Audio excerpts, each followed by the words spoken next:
కాకినాడ నగరంలోని ఎంతో చరిత్ర కలిగిన గాంధీనగర్ పార్క్ అభివృద్ధికి అవసరమైన అన్ని చర్యలు తీసుకుంటామని నగరపాలక సంస్థ కమిషనర్ జె వెంకట్రావు తెలిపారు. గాంధీనగర్ పార్కును కమిషనర్ జె వెంకట్రావు కార్పొరేషన్ అధికారులతో కలిసి పరిశీలించారు. శనివారం ఆయన ఎస్ఈపి సత్యకుమారి ఇతర అధికారులతో కలిసి గాంధీనగర్ పార్కును సందర్శించారు. పార్కులో పర్యటించి అక్కడ వాకర్స్తో మాట్లాడి సమస్యలు అడిగి తెలుసుకున్నారు. పార్కులో ఏర్పాటు చేసిన క్రీడా జిమ్ పరికరాలను పరిశీలించారు. టాయిలెట్ల నిర్వహణను పర్యవేక్షించారు. పార్కు ఆవరణలో నిరుపయోగంగా శిథిలావస్థకు చేరిన ఓ భవనాన్ని తక్షణమే తొలగించాలని అధికారులను ఆదేశించారు. ప్రధానంగా మహిళల కోసం పార్కులో ఏర్పాటు చేసిన షటిల్ కోర్టును మహిళలు మాత్రమే వినియోగించుకునేలా చర్యలు తీసుకోవాలని స్థానిక ప్రజలు కమిషనర్కు విజ్ఞప్తి చేశారు. అనంతరం కమిషనర్ మాట్లాడుతూ పార్కు ఆవరణను ఎప్పటికప్పుడు పరిశుభ్రంగా ఉంచడంతో పాటు సందర్శకులకు అనువుగా ఉండేలా అవసరమైన అన్ని సదుపాయాలు కల్పిస్తామని హామీ ఇచ్చారు.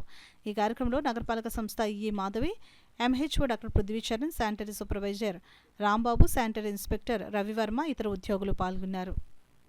కండిషన్ నాట్ సాటిస్ఫాక్టరీ ఉంది, బట్ కొన్ని ప్రాబ్లమ్స్ చెప్పారు. ఆ ప్రాబ్లమ్స్ ఖచ్చితంగా నెక్స్ట్ ఒక టైం లైన్ పెట్టుకుని అవన్నీ కూడా చేయడం జరుగుతుంది. ముఖ్యంగా ట్రాక్ అనేది ఏదైతే ఉందో ట్రాక్లో కొన్ని రిపేర్స్ చేయాల్సింది, కొన్ని ఎలక్ట్రికల్ రిలేటెడ్ ఇష్యూస్ కూడా ఉన్నాయని చెప్పారు. అలాగే ఏదైతే ప్లే గ్రౌండ్స్ ఉన్నాయో ప్లే ఏరియాస్, ఆ ప్లే ఏరియాస్లో కూడా కొన్ని రిపేర్స్ చేయాల్సింది చెప్తున్నారు. ఇవన్నీ కూడా వార్పుటింగ్ బేసిస్ మీద చేస్తాం. ఇక్కడ అందరు కూడా ఉత్సాహవంతంగా చేస్తున్నారు. ఒకటి ఏంటంటే ఇక్కడ టాయిలెట్స్ కూడా ఉన్నాయి. టాయిలెట్స్ పే అండ్ యూస్ అనేది పెట్టాలని ఒక సజెస్ట్ చేశారు. That is also good suggestion.